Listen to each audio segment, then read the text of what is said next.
할렐루야. 부흥과 회복은 나로부터 시작되어진다. 따라해봅시다. 나로부터 시작되어집니다. 나로부터 시작되어집니다. 할렐루야. 우리 샬롬 찬양대를 위해서 박수 한번 힘차게 쳐주시기 바랍니다.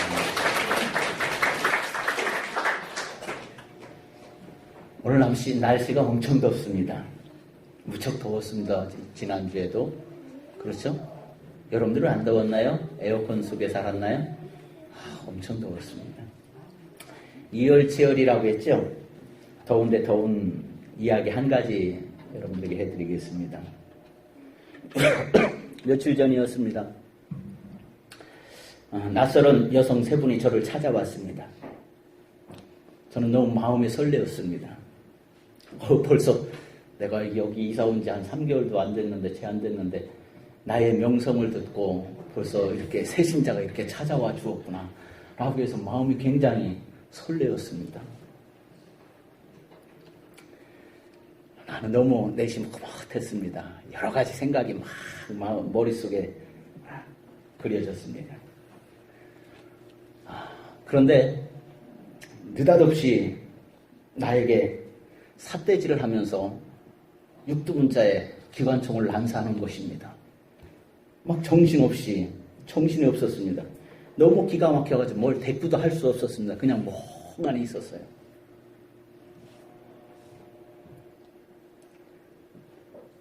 너무 무서웠습니다. 아무런 대꾸도 하지 못하고 마음속으로만 생각했어요. 야, 요즘 도시 여자들이 이렇게 무섭구나. 지금도 그 목소리가 아주 생생합니다. 당신 똑바로 살아. 당신 목사면 다야. 당신이 못하면 어떻게 살아왔는지 내가 교인들에게 다 까발릴 거야. 저를 공격했습니다. 한참 소리가 막 시끄러워지고 소란이 있으니까 2층에 있던 집사람이 부랴하게 뛰어내려왔어요.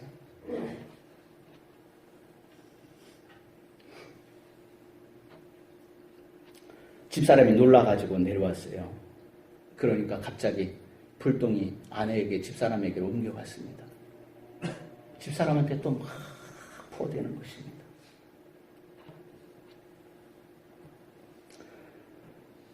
세상에 살면서 이런 봉변을, 이런 치욕을 당하기는 처음이었습니다.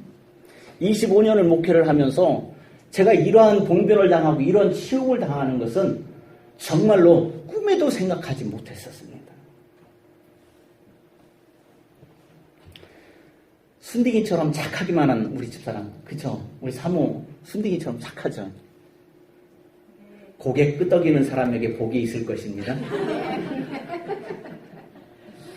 순둥이처럼 착하고 순한 우리 집사람이 사모가 아무 대꾸도 못하고 그냥 막 얼굴만 벌게 져가지고 있는 거예요.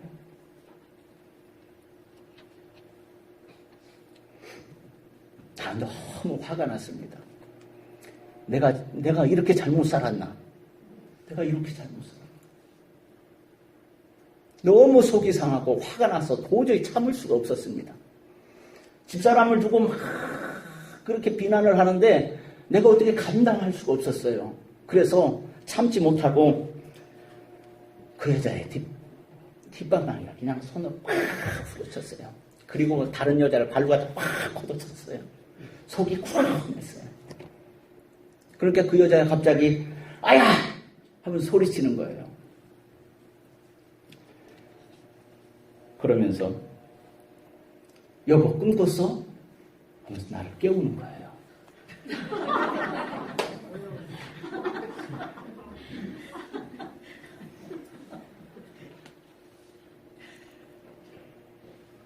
얼마나 식은땀이 났는지 아십니까?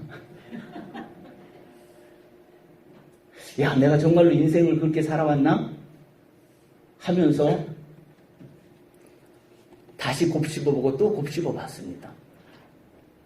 왜 우리는 꿈을 꾸면 이 꿈이 무엇일까 막 해몽을 해보려고 그러잖아요. 도대체 이 꿈은 과연 무엇일까?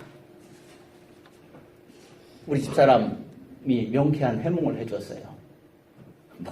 뭘 꿈이냐? 개꿈이요. 개꿈이에요.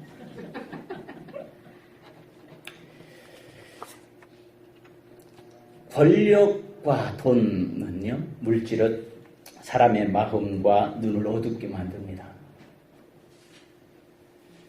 바른 판단력을 흐리게 만들고요, 영적인 분별력을 잃게 만들어서 사랑보다는 다툼을 일으키고요, 그리고 묘하게도 권력과 물질에 얽매여 있게 되어지면 내 안에 계신 성령님을 내가 무시하게 되어집니다.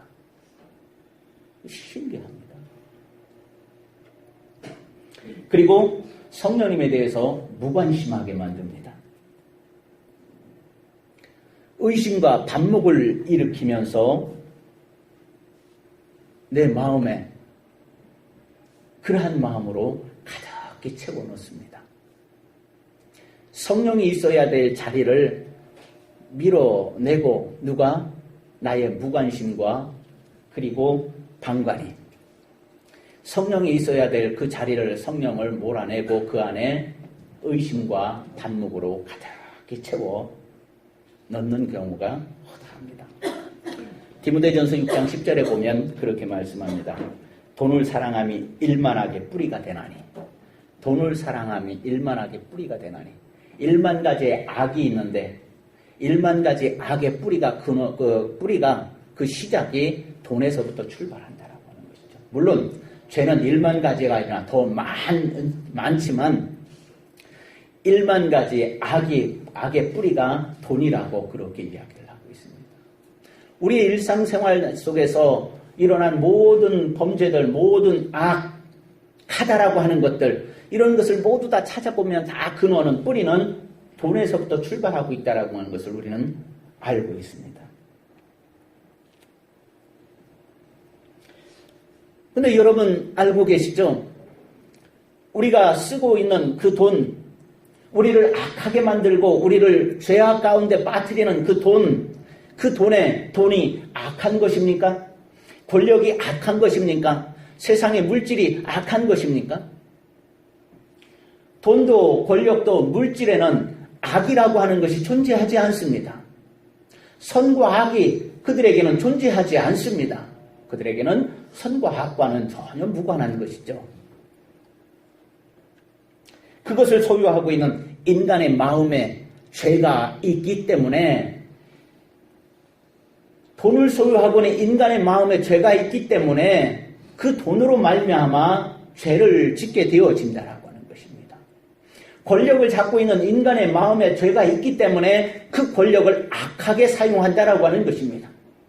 세상에 풍요로운 물질들이 있지만 그 물질들이 악한 것이 아니라 우리의 마음에 죄가 있기 때문에 그 물질들을 악하게 사용하기 때문에 우리는 그 죄가를 누구에게? 물질에게, 돈에게 전가를 시키고, 권력에게 전가를 시키고, 물질에게 전가를 시키면서 나는 죄로부터 자유함을 얻으려고 한다라고 하는 것입니다. 많은 정치인들이 예수를 믿습니다.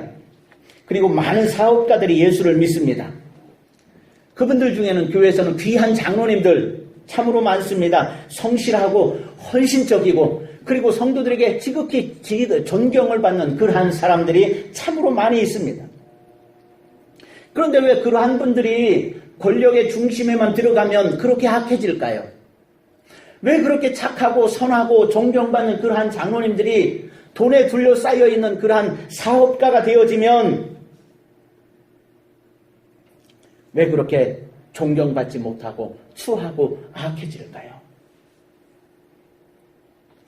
그래서 누구나 돈을 사랑하지 말고 돈을 다스릴 줄 알아야 된다라고 하는 것입니다. 돈을 숭배하지 말고, 권력을 숭배하지 말고, 권력을 거룩한 도구로 사용할 줄 알아야 된다라고 하는 것입니다. 나의 믿음의 선한 양심이 돈과 권력을 다스릴 수 있을 때 돈은 우리에게 축복이 되어집니다. 권력은 우리 모두를 평안케 해주시고 우리 모두를 안위케 해주는 그러한 수단이 되어집니다. 내 선한 양심으로 물질을 다스릴 수 있을 때 우리에게 주신 그 모든 물질들은 우리에게 풍요를 공급해 준다라고 하는 것입니다. 거대한 기업들이 경영권 다툼으로 형제간에 살벌하게 싸우는 것은 어제 오늘 일이 아니잖아요. 유산 상속으로 인해서 형제간에 다툼이 일어나고 또 부모와 자식 간에 법정에서 다툼을 일으키는 것이 한두 번이 아니잖아요. 그래서 가까운 사람끼리 싸우면 더 살벌하게 싸웁니다. 같은 민족끼리 전쟁을 하면 더 참혹하게 합니다. 우리 민족을 보십시오. 남과 북이 대치하면서 아직도 살벌하게 싸웁니다. 미국과 중국 그리고 일본과 구소련 이 4개국이 그러한 관계, 인간의 그러한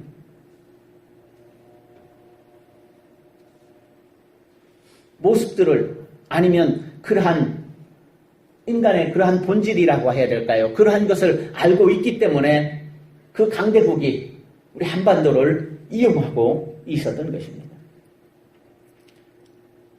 민족을 이념으로 대립하게 만들었습니다. 남과 북을 대립하게 만들었습니다. 그 이념이 형제보다도 더 중요하게 만들었고요. 그 이념이 가족보다도 더 중요하게 우리 머릿속에 세뇌를 시켰습니다. 그래서 그 이념 앞에서 형제도 죽이고 또 동족도 죽이고 친구도 배신하고 죽이면서 우리는 그 이념이 우리의 구원자라고 그렇게 착각하며 살게 만들었습니다. 서로 비방하면서 서로를 그렇게 미워하면서 우리는 지금까지도 이용을 당하고 있습니다. 교인들끼리도 마찬가지입니다. 교인들끼리도요. 교인들끼리 너무 가깝잖아요. 사랑으로 섬기며 또한 이해하며 섬기며 살아가는 교인들끼리도 한번 싸우면 더 깊은 상처를 주고요. 용서하지도 못하고요. 원수가 되어지기 십상입니다.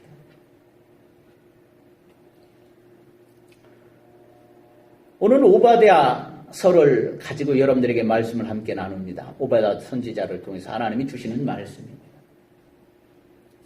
우리가 잘 알듯이 오바댜서는 한 장입니다. 한 장. 굉장히 짧은 성경입니다. 오바댜는 여호와를 섬기는 자, 여호와의 종이라고 하는 그러한 뜻을 가지고 있는 것입니다. 오바댜가 살고 있던 이 시대는 예루살렘이 멸망해 가던 시기입니다. 바벨론에게 멸망해 가는 그러한 시대입니다. 유다가 바벨론에 멸망을 당할 때 에돔이라고 하는 족속들은 그 혼란을 틈타서 예루살렘에 쳐들어와서 약탈해 간 자들입니다. 그들이 에돔입니다. 그 악한 에돔의 행위를 예레미야 애가에도 그리고 에스겔서에서도 기록되어져 있는 것을 볼 수가 있어요. 예레미야 애가 4장 21절에 보면 우스 땅에 사는 딸 에돔아 즐거워하며 기뻐하라. 자니 내게도 이룰지니 내가 취하여 벌거 벗으리라. 에스겔서 35장 15절 말씀에 이스라엘 족속의 기업이 황폐함으로 내가 즐거워한 것 같이 내가 너를 황폐하게 하리니 세일사나 너와 에돔 온 땅이 황폐하리니 내가 여호와인 줄을 무리가 알리라 하셨다 하라. 에돔 족속에 대해서 이렇게 이야기를 하고 있습니다. 성경은 이렇게 풀어가고 있습니다.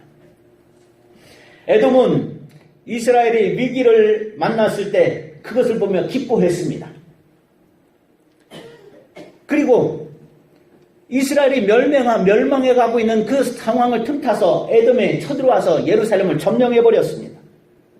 그리고 마음껏 약탈해 갔습니다. 그래서 오바댜는 에돔에 대해서 하나님의 심판을 예언하고 있는 것인데, 즉 예루살렘의 멸망의 사건이 바로 에돔이 예루살렘을 약탈해 가고 있는 그 현장이 오바댜의 배경이 되어지고 있는 것입니다. 그런 에돔은 어떠한 족속입니까? 어떠한 나라입니까? 창세기 25장 30절 보면 이렇게 이야기합니다.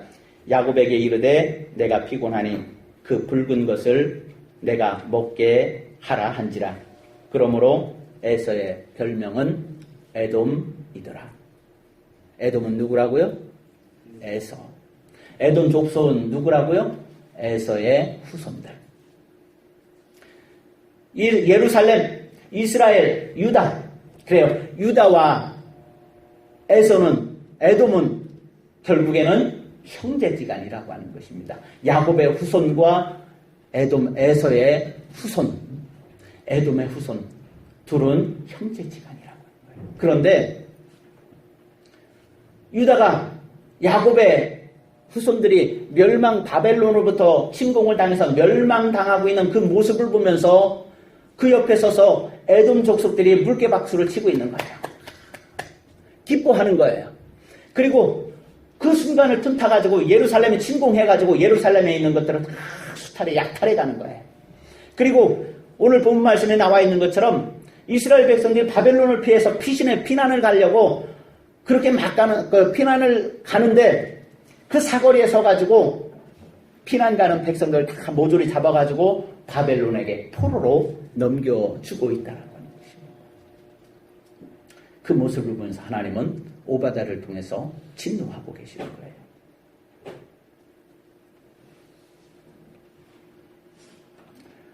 오늘 본 말씀 1절 말씀에 보면 오바다 1장 4절 말씀에 보면 내가 독수리처럼 높이 오르며 별 사이에 깃들을지라도 내가 거기서 너를 끌어내리리라. 여호와의 말씀이니라.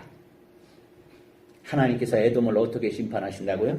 독수리처럼 하늘을 치며 올라갈지라도, 독수리처럼 하늘을 치며 올라가서 날개를 치며 하늘로 올라가서 별 사이에 숨어 있을지라도 내가 너를 끌어내리리라. 하나님의 에돔을 이렇게 심판하시겠다라고 하는 거예요. 또 5절 말씀에 보면 혹시 도둑이 내게 이르렀으며 강도가 밤중에 내게 이르렀을지라도 만족할 만큼 훔치면 그치지 아니하겠느냐? 혹시 포도를 따는 자가 내게 이르렀을지라도 그것을 얼마쯤 남기지 아니하겠느냐? 내가 어찌 그리 망하였는고?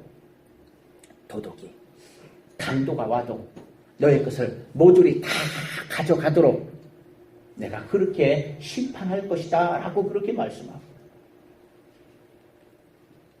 에돔이 그렇게 빼앗길 것이다 라고요. 에돔이 그렇게 처참하게 모든 것을 잃어버리게 될 것이라고요. 6절 말씀에서 에서가 어찌 그리 수탈되었으며 그 감춘 보물이 어찌 그리 빼앗겼는고. 10절 말씀에 보면 내가 내 형제 야곱에게 행한 포악으로 말미암아 부끄러움을 당하고 영원히 멸절되리라. 쓰러져 가고 있는 사람을 도와주지 않고 도리어 힘센 바벨론을 등에 업고 환난에 처해 있는 그들의 것을 약탈해 가간 에돔에 대해서, 이뿐만 아니라 에돔은 예루살렘이 아니라 유다죠. 남유다를 도와줘도 현찬을 판인데 바벨론과 합작이 되어져서 남유다를 침공하고 수탈해가고 약탈해가고 쓰러지는 자를 더 짓밟고 있는 자가 에돔 족속이었다라고 하는 것이죠. 11절 말씀에 내가 멀리 섰던 날 곧 이방인이 그의 재물을 빼앗아가며 외국인이 그의 성문에 들어가서 예루살렘을 얻기 위하여 제비 뽑던 날에 너도 그들 중에 한 사람 같았느니라. 에돔이 그랬다는 거예요. 이방인들처럼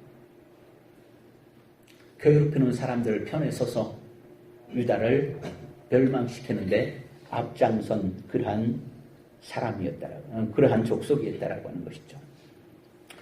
적극적으로 멸망하도록 바벨론을 도왔을 뿐만 아니라 멸망당하는 예루살렘을 보면서 너무 기뻐가지고 입이 쫙 벌어졌는데 그 벌어진 입을 다물지 못할 정도로 그렇게 기뻐했다라고 하는 거예요. 와 하면서 물개박수 치는 거죠. 한번 생각해 보세요. 어려움 당해서 환난 당해서 쓰러져 가고 있는 그런 사람 앞에서 기뻐가지고 입을 활짝 벌리고 행복해하고 막 박수를 쳐대고 있다고 생각해 보세요. 얼마나 기가 막힌 일입니까?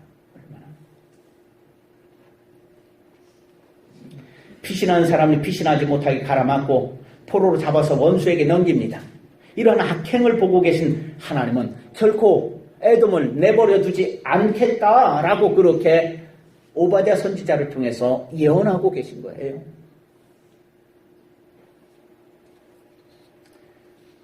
에돔의 입장에서 한번 생각해 봅니다. 그래요. 세계 정세 속에서 열광들의 패권을 펼쳐 그러한 마음은 내게 없느냐라고 하는 것입니다. 하나님의 도구로서 우리는 겸손하게 되어야 되는데 그렇지 못하고 바벨론에 편승되어서 세상에 속하여서 교만해져 있는 그러한 에돔의 모습, 그 에돔의 행동까지 우리는 따라가고 있지는 않습니다. 그렇게 교만해서 고통당하고 있는 형제의 편에 서지 못하고 권력의 편에 서서 고통당하는 형제를 짓밟는 에돔에 대해서 하나님은 그들을 심판하겠다라고 하는 것입니다. 그런데 에돔이 왜 그 심판의 대상이 되어졌느냐라고 하는 거예요. 물론 형제를 괴롭혔으니까, 그들을 수탈해 갔으니까, 고난받는 자를, 억압받는 자를 도와주지 않고 그들을 방관했으니까, 아니 더 환난 가운데로 몰아넣었으니까 에돔은 왜 이렇게 됐을까요? 에돔은 왜 이렇게 살아가게 되었을까요? 성경은 우리에게 그렇게 말씀합니다. 오바댜 1장 3절 말씀 한번 봅시다.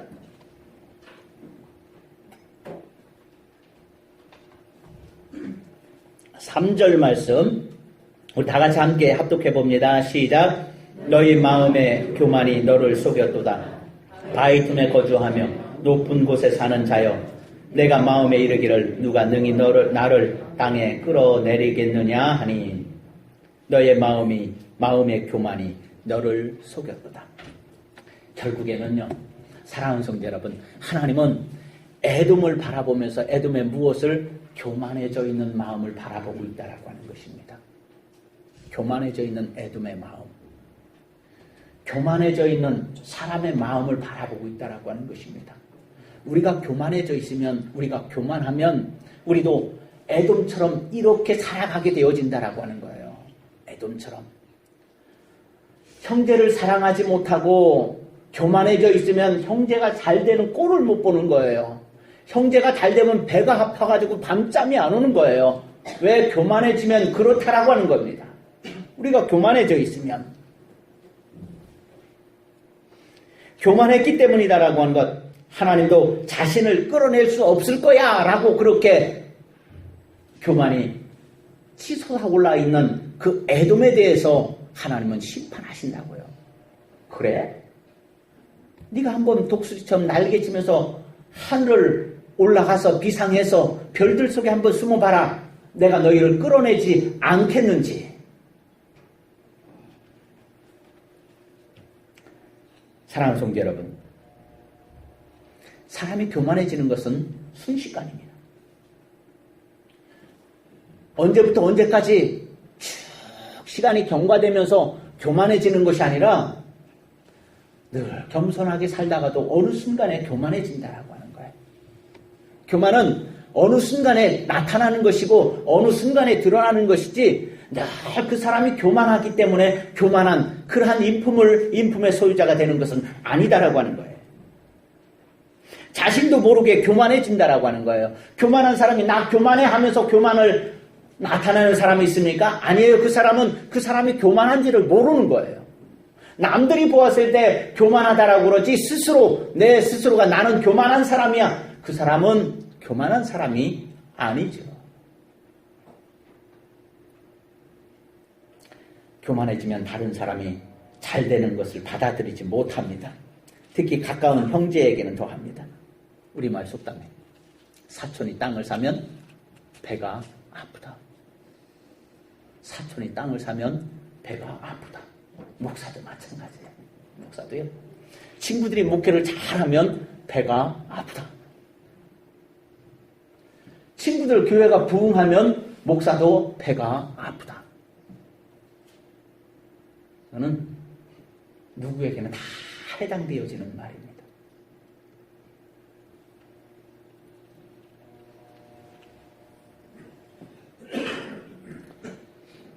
시기와 질투를 하게 되어집니다. 형제의 위기를 나의 기회로 삼으려고 합니다. 재작년인가요? 강외 지역에 기독교연합회가 있습니다. 강외 지역에 기독교연합회가 있어요. 우리 시찰에 속해 있는 교회이지만 오송교회라고 하는 큰 교회가 있습니다. 그 교회가 내부적으로 어려움을 겪게 되어졌어요. 교인들이 이단과 이렇게 막 빠지고 막 그러면서 내부적으로 혼란에 빠져서 교인들이 대거 이탈을 하게 되어졌어요. 많은 교인들이 교회를 이탈해 갔어요. 이탈해 간 교인들이 어디로 갑니까? 그 지역에 있는 교회로 흩어지게 되어지죠. 목사님들이 강해 기독교연합회를 그전에는 한 달에 한 번씩 모이고 뭐 그렇게 협의도 하고 그렇게 했는데 그곳에서 사건이 발생했습니다. 오송교회가 아파하니까 우리는 행복하네. 믿기지 않는 일들이지만 목사님들이 그렇게 공적인 자리에서 그렇게 이야기들을 하고 갔습니다. 있을 수 있는 일입니까? 있어서는 안 될 일이고 또 해서도 안 되는 말이고 어려움을 당하고 있는 교회를 보면 위로해주고 설령 그 교인들이 우리 교회로 왔다 할지라도 설득하고 설명하고 다시 이야기를 해서 그쪽 목회자하고 연결을 해서 다시 돌려보내줘야 되는 것이 도의 아닙니까? 그런데 그렇지 않았어요. 너의 아픔은 나의 축복이다. 하나님은 그걸 인정해 주실까요? 교회도 그렇다는 것입니다. 목사들도 그렇다는 것입니다. 하물며 성도들은 오죽하겠습니까? 물질에 매여 살아가는 성도들은 오죽하겠습니까? 권력에 매여 살아가는 성도들은 오죽하겠습니까? 돈에 매여 살아가는 성도들은 오죽하겠습니까? 교만은 악한 것입니다. 성경은 교만에 대해서 악한 것에 대해서 수도 없이 많이 이야기합니다. 다 이야기할 수는 없지만 신명기 8장 14절 이 말씀을 보면 내 마음이 교만하여 내 하나님 여호와를 잊어버릴까 염려하노라. 우리가 교만해지면 하나님까지도 잃어버린다고요. 아까 말씀드렸죠. 내가 교만해지면 내 마음에 임재해 계신 성령님을 몰아내고 그 성령님의 자리에 무엇이 의심과 또 다툼을 집어넣는다고요. 하나님을 잃어버리는 것입니다. 사무엘하 22장 28절에 보면 주께서 곤고한 백성은 구원하시고 교만한 자를 살피사 낮추시리라. 낮추신다고요. 곤고한 자는 하나님께 살펴주시지만 교만한 자는 하나님께서 낮추실 것이다라고요. 역대하 26장 16절에 보면 그가 강성하여짐에 그의 마음이 교만하여 악을 행하여 그의 하나님 여호와께 범죄하되 그가 잘되어지고 강대해지니까 어떻게 된다고요? 교만해지게 되어지더라고요. 교만하니까 어떻게? 하나님을 버리고 하나님 앞에 범죄하게 되어지더라고요. 그 유명한 그 신앙이 믿음이 좋았던 히스기야 왕도 그랬습니다. 역대하 32장 25절에 보면 히스기야가 마음이 교만하여 그 받은 은혜를 보답하지 아니하므로 진노가 그와 그 유다와 예루살렘에 내리게 되었더라. 그래요. 히스기야도 교만해졌기 때문에 하나님의 징계를 받았다고요. 시편에도 하고요. 잠언서 16장 18절에 보면 교만은 패망의 선봉이요 거만한 마음은 넘어짐의 앞잡이니라.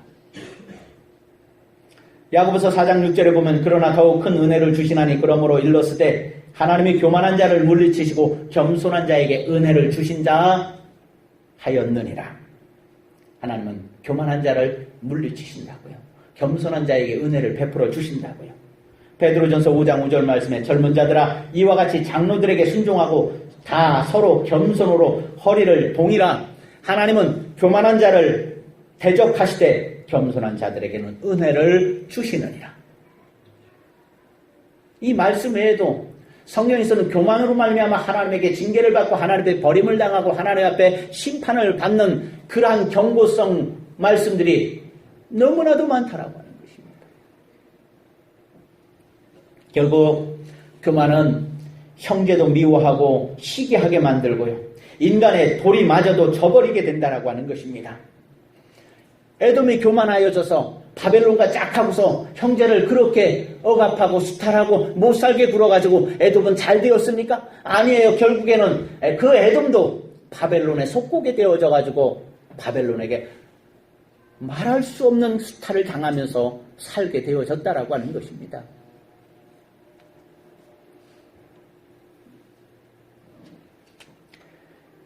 때로는 시련이 있어도요, 말씀대로 살아가는 자에게 하나님의 축복이 임합니다. 세상에 편승되어 있어서 교만하여져서 말씀을 저버리고 내 마음대로 살아가려면 우리는 반드시 실패하게 되어진다라고 하는 것입니다.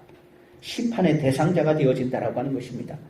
오늘 17절, 18절 말씀에 보면 오가자 1장 17절, 18절에 보면 오직 시온산에서 피할 자가 있으리니 그 산이 거룩할 것이요 야곱의 족속은 자기 기업을 누릴 것이며 야곱 족속은 불이 될 것이며 요셉 족속은 불꽃이 될 것이요 에서 족속은 지푸라기라 될 것이라.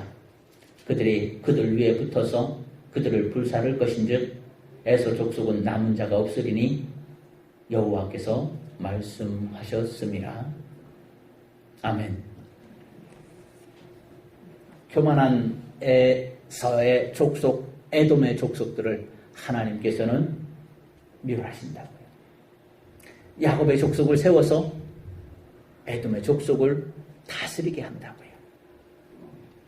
사랑하는 조원교회 성도 여러분, 교만한 마음을 겸손하게 변화시킵시다. 스스로 그리고 시시때때로 내 마음을 성찰합시다. 형제 앞에서 교만하게 살지 않았는지 내 자신을 돌아보고 또 돌아봅시다. 하나님의 말씀을 붙잡고 나를 겸손하게 변화시켜 거룩하게 성화되어가는 우리 조원교회 모든 성도 여러분들이 되어주시기를 주님의 이름으로 축원드립니다. 기도하겠습니다. 하나님 아버지 감사합니다. 물질에 얽매여 살아가며 권력에 얽매여 살아가고 돈에 얽매여 살아가는 우리들, 아버지 하나님, 그러나 권력과 물질과 또한 돈을 다스릴 수 있는 능력을 허락하여 주옵소서. 하나님을 더욱더 사랑하며 하나님의 말씀에 순종하며 겸손하게 우리를 동이며 또한 성화되어져가는 거룩한 주의 백성들 되게 하여 주옵소서.